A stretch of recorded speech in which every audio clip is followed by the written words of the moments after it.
저녁에는 성령과 증인의 삶이라는 이 제목으로 말씀을 전하겠습니다. 우리가 성경을 읽을 때 이 성경의 각 책마다 핵심 구절, 핵심 주제가 있습니다. 그러니까 마태, 마가, 누가, 요한, 또 사도행전, 로마서. 그러면 그 각 책마다 핵심 본문이 있어요. 예를 들어서 마태복음은 다윗과 아브라함과 다윗의 자손 예수 그리스도의 세계라. 이 1장 1절이 중요 본문일 수도 있고, 요한복음 같은 경우는 요한복음 3장 16절 하나님 세상을 이처럼 사랑하사 독생자를 주셨으니 누구든지 저를 믿는 자마다 멸망치 않고 영생을 얻게 하려 하심이라. 이런 말씀이 있습니다. 또 로마서에 보면 로마서에도 복음에는 하나님의 의가 나타나서 믿음에서 믿음으로 이르게 한다 하는 말씀, 오직 의인은 믿음으로 말미암아 살리라.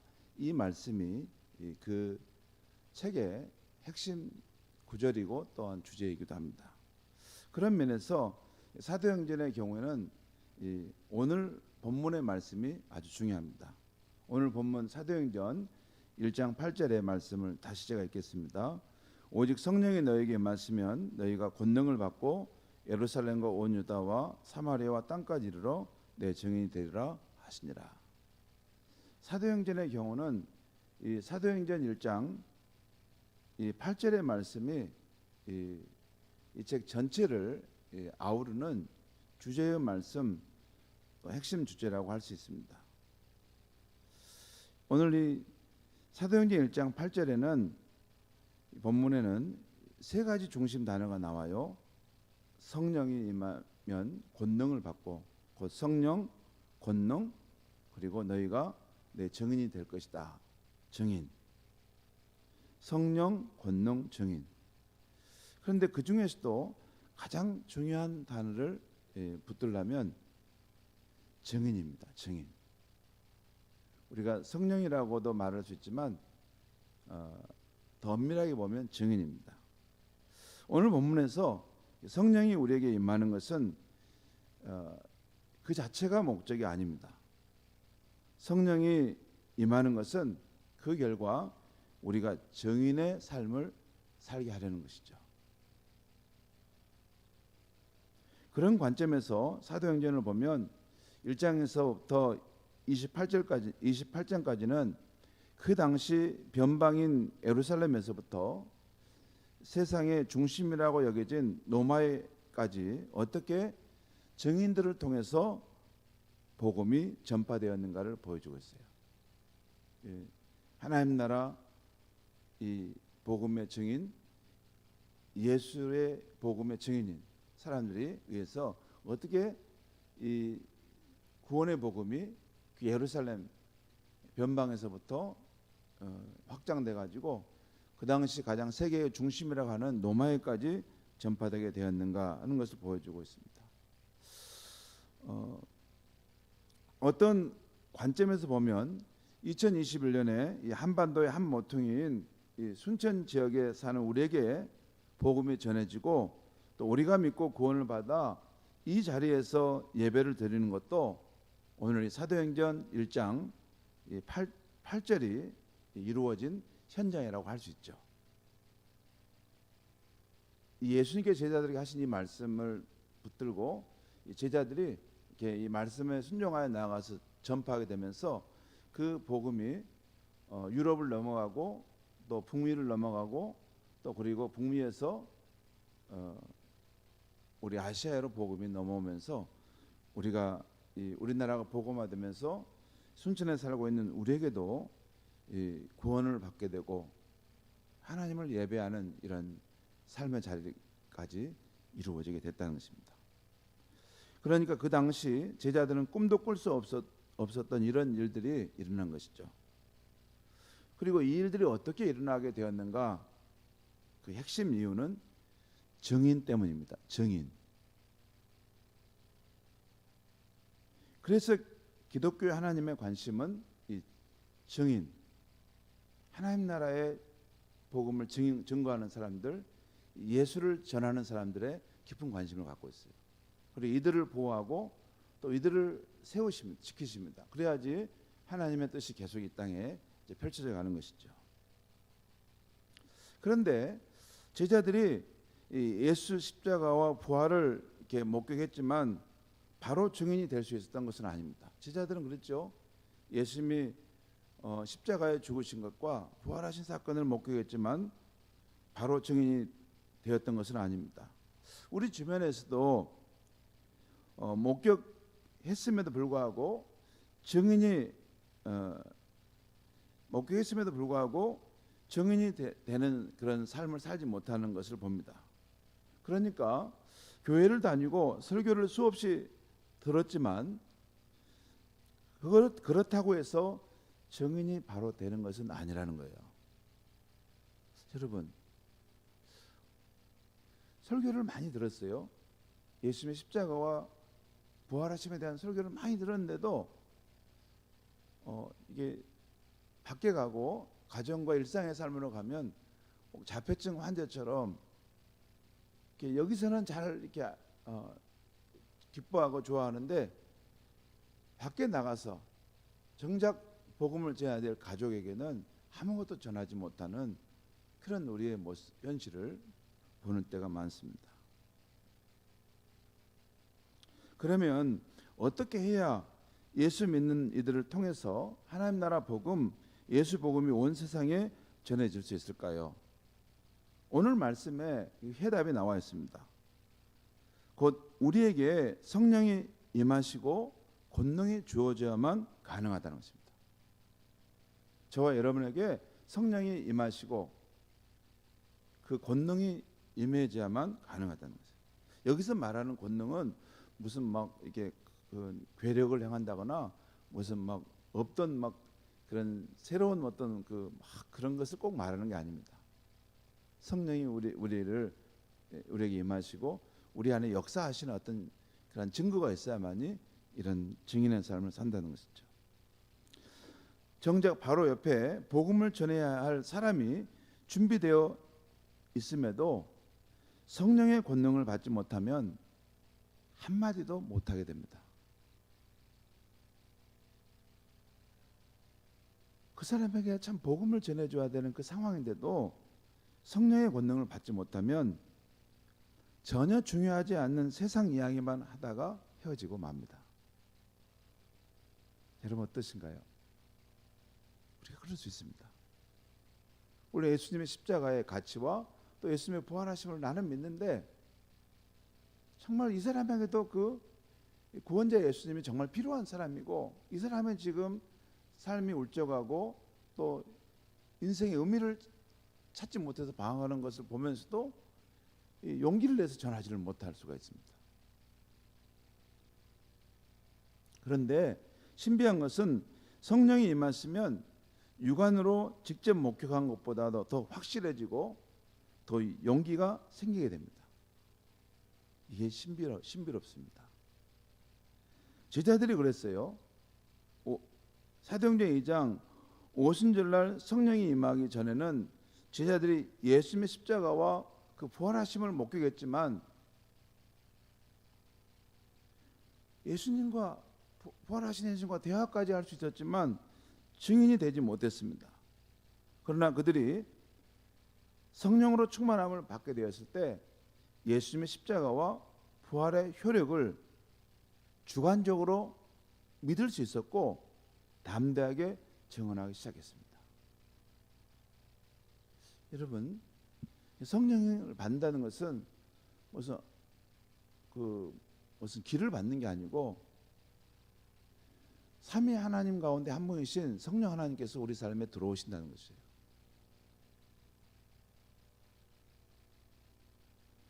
그분이 우리 삶에 들어오시고 또 역사하실 때 이렇게 예수님의 십자가의 그 가치와 그 부활의 능력이 정말 실제한다는 것을 강하게 마치 그 갈보리 언덕에 십자가에 못 박히신 예수님의 그 현상이 내 눈앞에 확연히 보이고 그 피가 내 몸에 튀는 것처럼 강렬하게 느끼는 그 일을 성령님께서 허용하신다는 거예요. 성령님은 항상 밖에 있는 하나님과 예수님의 구원 사역을 우리 안으로 내재화시키시는 분이십니다. 그래서 성령님을 우리가 알고 그리고 성령님과 함께 살아가는 삶이 굉장히 중요합니다. 기독교의 구원과 영적 성장과 증인의 삶은 모두 인격자이신 성령님이 임하셔야만 가능합니다.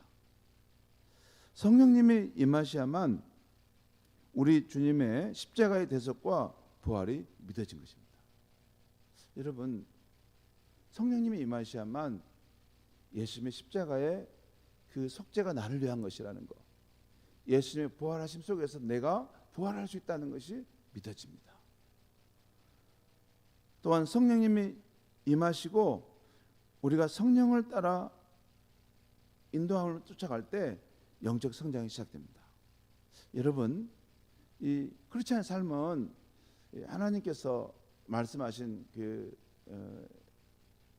명령들과 또 예수님께서 말씀하신 너희가 서로 사랑하라, 내가 너희를 사랑한 것처럼 너희도 서로 사랑하라, 이런 말씀들을 행하는 것은 전적인 우리의 힘으로만 그것을 이루도록 하신 게 아닙니다. 그게 아니에요. 하나님이 공급하시는 힘, 성령께서 우리 안에서 이렇게 우리에게 주시는 힘을 따라갈 때 가능해요. 그걸 수동태적 능동태라고 그래요. 수동태적 능동태. 그러니까 하나님께서 우리를 이끌어 가시는 것을 이렇게 수동태적 따라가는 것 같은데 또한 그 능동적으로 나가는 거죠. 그러니까 하나님 없이 우리가 영적 성장의 삶을 도모하는 것은 안 됩니다. 우리가 그렇게 사는 것처럼 보여도 여러분 가만히 돌아보세요. 실제 성령을 의지하지 않고 살아온 삶은 오랜 세월이 지나도 삶이 변화될 수 없습니다. 그 자리에서 그냥 맴돌고 있는 것이에요. 여러분, 그 갈라디아서 5장에 나오는 성령의 열매들 있지 않습니까? 사랑과 희락과 또 뭐 충성과 온유와 절제, 이런 것들도 내가 사랑의 사람, 내가 충성 신실한 사람, 내가 무엇을 절제하고 뭘 하려고 하는 거, 이것은 옛사람의 내 본성이 있기 때문에 항상 쉽게 무너지고 원래의 자리로 돌아가 버립니다. 어떻게 이 성령의 열매들이 우리 삶에 나타나는가? 이것도 수동태적 능동태입니다. 성령께서 우리 삶을 이렇게 인도하시고 우리를 이렇게 진리의 길로 인도해 가세요. 우리가 어떤 상황에 놓여 있을 때 선택해야 될 때 우리의 마음속에 어떤 그 거룩한 부담을 줍니다. 그만해야 된다. 또한 그 상황 속에서 주님께서 우리에게 어떤 길을 가도록 사인을 할 때가 있어요. 마음이 부담을 줄 때가 있어요. 그렇게 우리 삶의 성령을 인정하고 그 쫓아가며 살아가다 보면, 동고동락하다 보면 어느 순간 내 삶에 결과적으로 맺히는 것이 이 성령의 열매들인 것입니다. 그게 진정한 크리스찬의 삶이에요. 여러분, 기독교에서의 구원과 영적 성장은 이건 기독교의 아주 중요한 진리인데 자력적으로 일으키는 것이 아닙니다. 그것은 불교와 다른 종교들은 자력적으로 내 힘으로 이루지만 기독교는 구원과 영적 성장은 타력적으로 밖에서부터 오는 어떤 힘이 우리 삶에 들어오면서 우리를 이끄신다는 거예요. 거기에 수동태적 능동체로 우리가 따라갈 때, 순종해 갈 때 우리 삶에 이런 구원의 역사와 영적 성장의 삶이 이루어져 간다는 것입니다. 또한 성령님이 임하셔야만이 우리 안에 실질적인 믿음과 증인의 삶을 살게 됩니다. 여러분, 가만히 생각해 보세요. 우리가 예수를 믿는 사람에게 성령님이 들어와 계시다는 거, 우리 함께 하신다는 거, 여러분 이 사실을 아마 믿을 겁니다. 그런데 이게 목사님이 말씀해 주시니까 그런가 보다라고 믿는 겁니까? 아니면 진짜로 여러분 자신이 정말 성령님이 성경에 약속하신 말씀대로 우리가 구할 때 우리 삶에 선물로 임하시고 또 우리가 구할 때 성령의 충만함으로 임하신다는 걸 정말 믿느냐는 것이에요. 여러분, 우리가 성령에 대해서 이론적으로 그렇게 생각하지만 정말 인격자이신 성령님을 내가 믿고 그분이 내 마음속에 오셔서 나와 내 안에 사시고 역사하신다는 것, 이것을 인정하고 믿느냐가 너무 중요합니다. 이게 여러분 어느 순간에 정말로 내가 하나님 앞에서 은혜를 받아서 이것을 그래 성령님이 계시구나, 내가 이분을 인정하고 앞으로 이분을 모시고 의지하고 살아야 되겠다, 이 삶이 시작되면 그때부터 삶의 변화들이, 영적 성장이 막 시작됩니다. 그때부터 변화되는 속도가 빠릅니다. 그렇지 않고 그냥 성령에 대한 이론만 갖고 있는 것은 그냥 머릿속의 지식일 뿐이지 실제 그 성령님은 내 삶의 변화의 동력은 되지 못하는 것입니다. 증인의 삶도 마찬가지예요. 증인의 삶도. 오늘 말씀을 준비하는데 이게 우리가 예수님의 증인의 삶을 살도록 우리를 부르셨다는 것을 아는데 목사인 저도 이것은 부담스러워요. 이것을 어떻게 살 수 있을까? 이것도 성령께서 우리 안에 임하실 때만이 하나님 말씀하신 것, 예수님의 십자가와 부활 사건이 정말 실제로 믿어지면서 이 복음을 사람들한테 꼭 전해줘야 되겠다, 이런 간절함이 우리 마음속에 일어나게 됩니다. 오늘날도 사도행전 2장에 오순절날 임하셨던 성령님은 끊임없이 일하셔서 이 증인들을 일으키고 계십니다. 그런 면에서 사도행전은 28장이 지금 보통 끝장인데 거기서 끝난 책이 아닙니다. 28장의 끝에 보면 이런 표현이 나와요. 바울이 온 이태를 자기 셋집에 머물면서 자기에게 오는 사람을 다 영접하고 하나님 나라를 전파하며 주 예수에 관한 모든 것을 담대하게 거침없이 가르치더라. 이게 사도행전 이 책의 마지막 가장 부분이에요.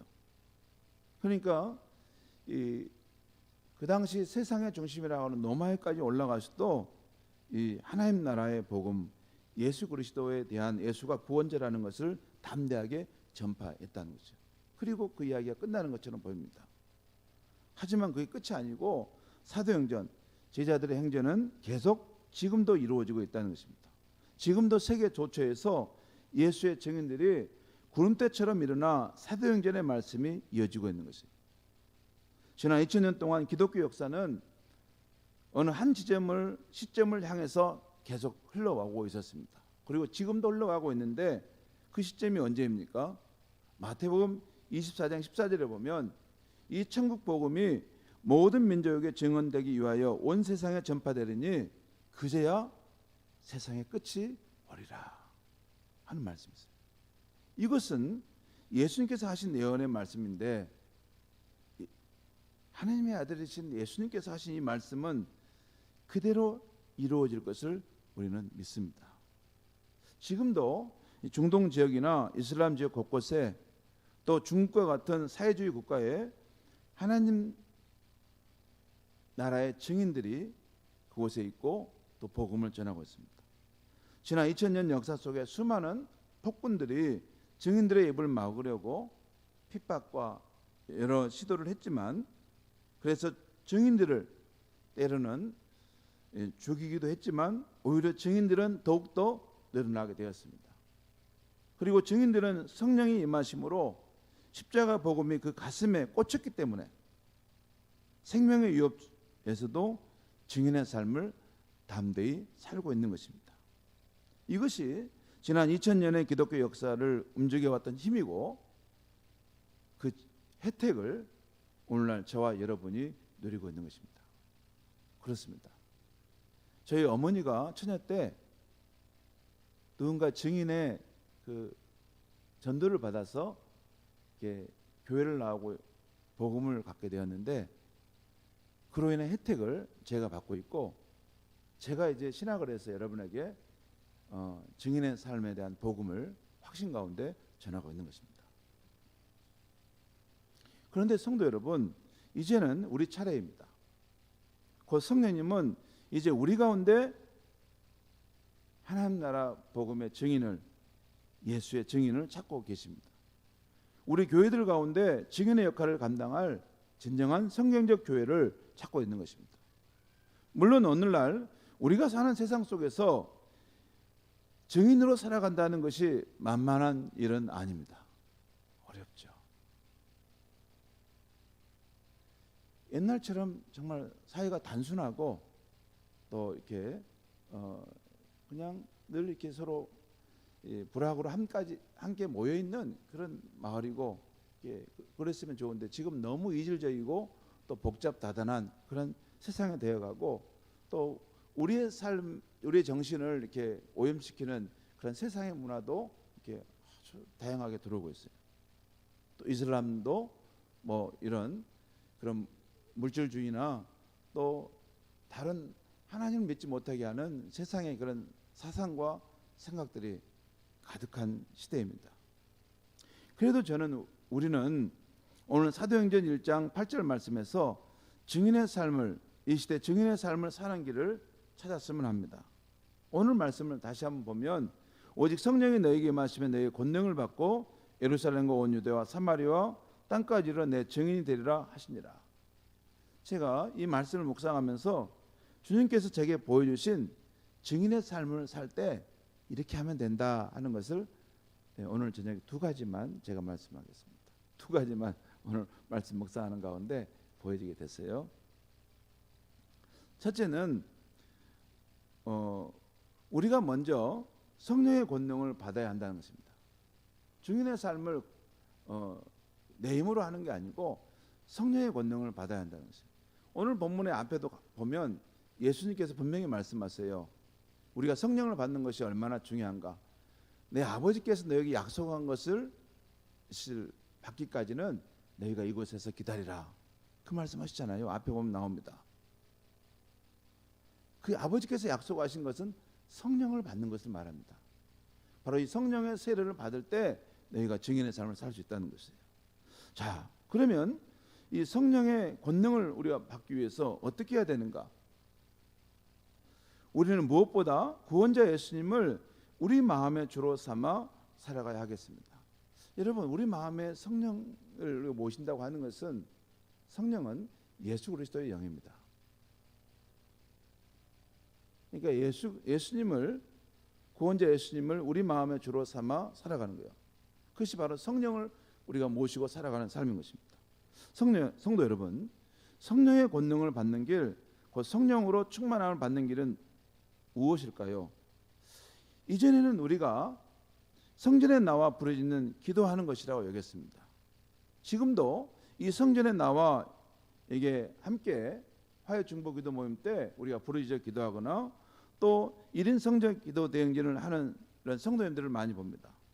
참으로 귀하고 아름답습니다. 저도 자주 이 성전에 와서 혼자 기도합니다.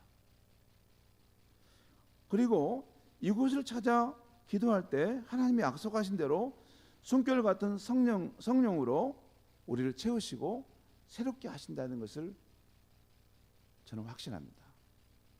여러분은 어떨지 모르는데 저는 이 성전에 와서 기도하면 자주 눈물이 나오고, 성전에서 와서 기도하면 내 마음이 새롭게 됨을 느낍니다. 그러니까 사람들의 생각과 말로 이렇게 덧씌워졌던 이 마음이 정화되고 하나님의 영으로 내 마음이 새로워짐을 느껴요. 아마 우리 성도님들도 그걸 느낄 겁니다. 이 성전에서 와서 하나님께 기도하고 부르짖는 기도가 중요합니다. 그런데 그것만이 아니에요. 그에 못지않게 중요한 것은 우리가 일상의 삶 속에서 예수님을 주님으로 삼아 동고동락하며 사는 것입니다. 우리의 기도는 성전에서만 하는 것만이 아닙니다. 일상 속에서 무시로 성령 안에서 기도하며 살 수 있는 것입니다. 일상 속에서 성령 안에서 기도하며 살다 보면 우리는 점점 더 성령으로 충만해지게 됩니다. 일상 속에서 여러분, 성령 안에서의 기도가 있어요. 우리의 삶은 여러분, 예수님이, 성령님이 우리 안에 들어와 계시기도 하지만 우리의 삶 자체가 예수 그리스도 안에, 성령 안에 있는 삶입니다. 여러분, 성령님은 우리 안에 침투해 들어오시기도 하지만 성령님은 삼위일체 그분 중에 한 분이시기 때문에 이 만물을 충만케 하시고 온 세상을 살리시는 생명의 영이십니다. 성령님이 우리 안에 침투해 들어와 계시기도 하지만 우리의 삶은 성령 안에서 되어지는 삶인 것입니다. 그렇기 때문에 내가 어디에 있든지 우리는 성령님을 생각하고 성령 안에서 기도하는 삶이 가능해요. 일상의 삶 속에서 순간순간 도움 필요할 때 성령께 그것을 구하고 도움을 의지할 수 있는 것입니다. 일상의 삶 속에서 예수님을 주로 삼아 사는 것이 중요하다는 것이죠. 그것이 성령 안에서 기도하는 삶을 통해서 경험할 수 있다는 것이고, 또 하나는 우리가 매일 하나님 앞에 나아가 말씀을 읽고 묵상하면서 성령님이 주시는 인격적인 감화를 추구할 때 우리는 성령으로 충만해질 수 있습니다.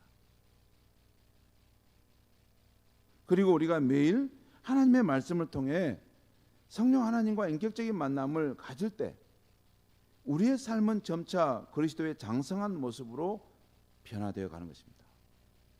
여러분은 성경을 읽는 목적이 어떤 목적인지 이제 한번 제가 묻고 싶은데, 우리가 지식을 배우기 위해서 성경을 읽는 것은 만은 아닙니다. 성경에서 교훈을 배우기 위해서 읽는 것만은 아닙니다. 성경은 하나님께서, 예수님께서, 또한 성령님께서 그 말씀을 통해서 우리와 인격적인 이런 대화를 나누시고 또 감화를 주시는 하나의 텍스트가 성경입니다. 마치 우리가 연인과 함께 만나서 대화를 나누는 것처럼 성경은 삼위일체 하나님께서 그 성경을 통해서 우리와 인격적인 이 대화를 나누고 교제를 나누는 그런 텍스트인 것입니다.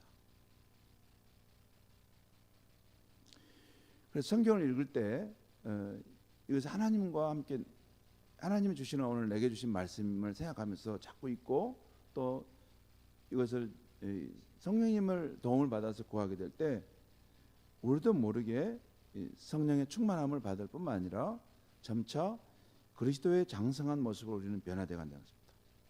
그러면 사람들은 점차 우리의 증언에 더 귀를 기울일 것입니다. 곧 우리의 변화된 작은 예수의 모습이 있을 때 우리의 증언은 더욱 효과적으로 전해지는 것이죠. 여러분, 그렇지 않겠습니까? 여러분, 성경을 그냥 지식적으로 교훈을 얻는 것으로만 읽는 것으로 머무르지 않고 성경을 이 삼위일체 하나님과 내가 이 말씀을 통해서 인격적인 감화를 경험하고 그분을 만난다 하는 마음으로 읽게 되면 이 말씀을 읽으면서 우리가 그분과 부딪히는 일이 계속 일어나는 것입니다. 우리의 마음이 그분의 마음에 부딪히는 일이 계속 일어나는 거예요. 그리고 우리가 우리의 마음에 오염된 거, 세속에 물들어 있는 거, 악한 거, 우리가 치우친 거, 아직도 옛사람의 본성에 사로잡혀 있는 것들이 있을 때는 그 마음을 이렇게 일깨우는 성령의 역사하심이 나타나요. 그러면서 그 삶이 계속해서 이 예수 그리스도의 형상으로 자꾸 빚어져 가는 것입니다. 그런데 여러분, 성경은 그냥 지식으로 뭐 이렇게 교훈을 얻는다 이렇게 읽으면 그런 일이 일어나지 않습니다. 그냥 성경을 책 읽듯이 지나가는 것이에요. 그래서 여러분, 우리 교회에서 항상 하나님을 알아가는 성경 읽기를 한다는 말이 그 말입니다.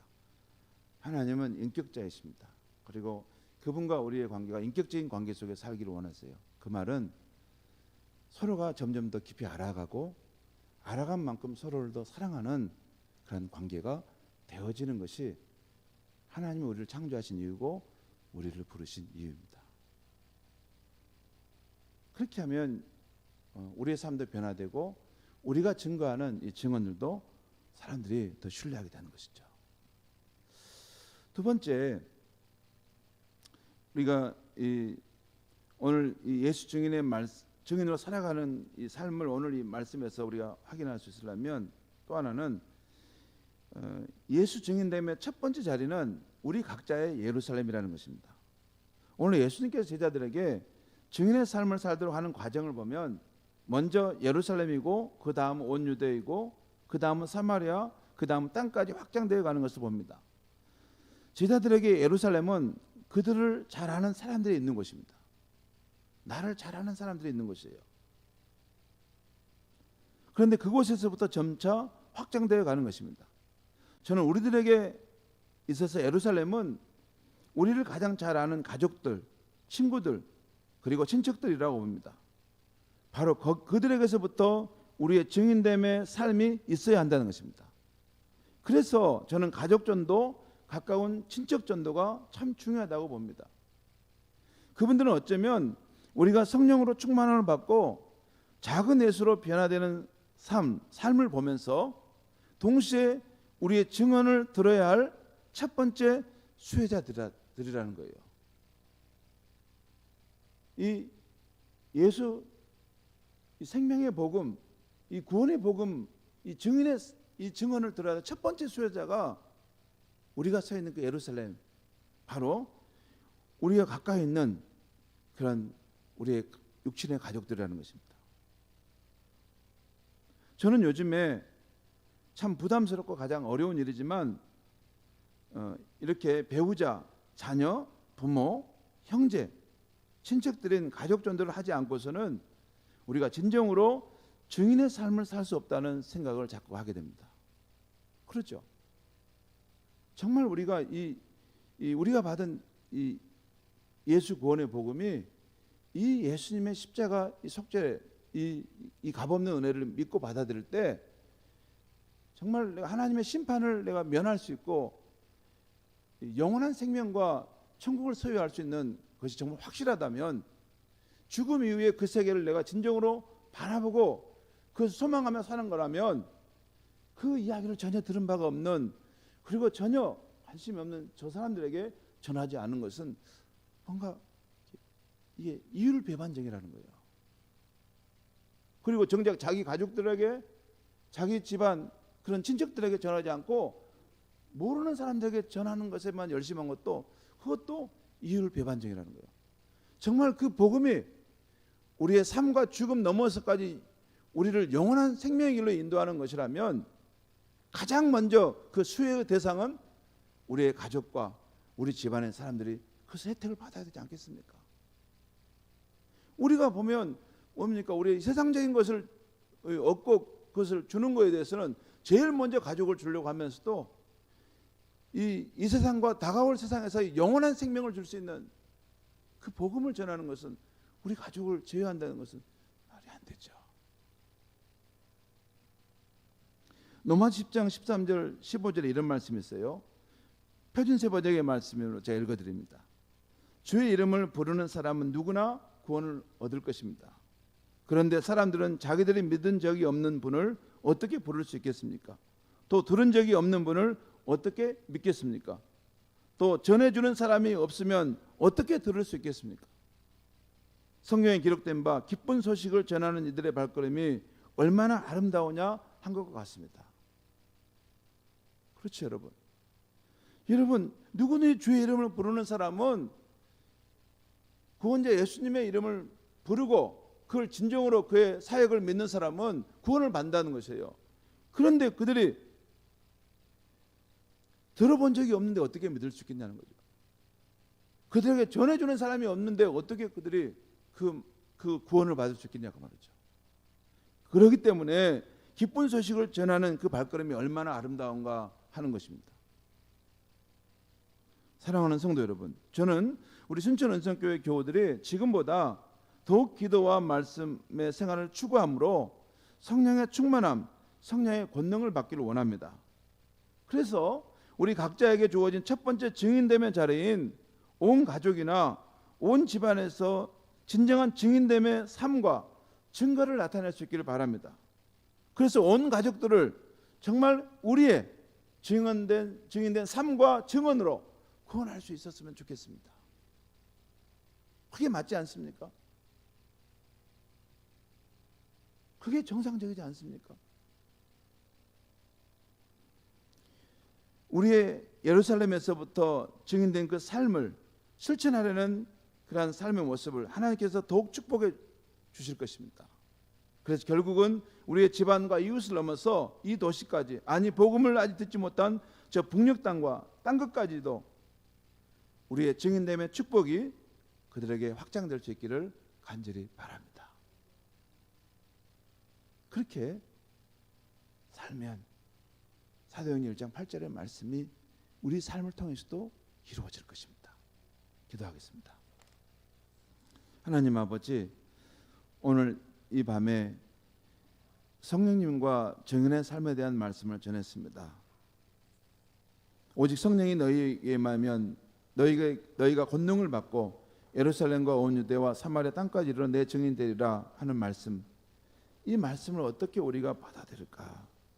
하나님, 우리 시대가 정말 증인의 삶을 살기 너무 어렵지만 우리가 성령의 권능을 받아 특별히 예수를 주로 삼아 동고당락하며 살다 보면 성령 충만함을 경험하게 되고, 또한 우리의 가정에서부터 복음의 증인의 삶을 살고 또한 증거함으로 우리 가족의 영혼을 구원하고 그 복음의 능력이 우리의 이웃을 넘어 이 도시와 이 나라에까지 확장되어 갈 줄 믿습니다. 하나님 아버지, 먼저 우리 자신의 마음속에 예수를 주로 삼아 성령의 충만함을 경험하는 삶이 있게 하여 주시옵소서. 그래서 우리의 삶이 날마다 새롭고 감동적이며 또 이전에 가보지 못한 새로운 그런 우리 마음의 파동이 일어나고 변화의 삶이 나타나는 그런 삶이 되게 하여 주시옵소서. 우리를 보는 사람들이 소망의 이유를 묻는 그런 역사가 나타나도록 우리를 사용하여 주시옵소서. 예수님의 이름으로 기도하옵나이다. 아멘.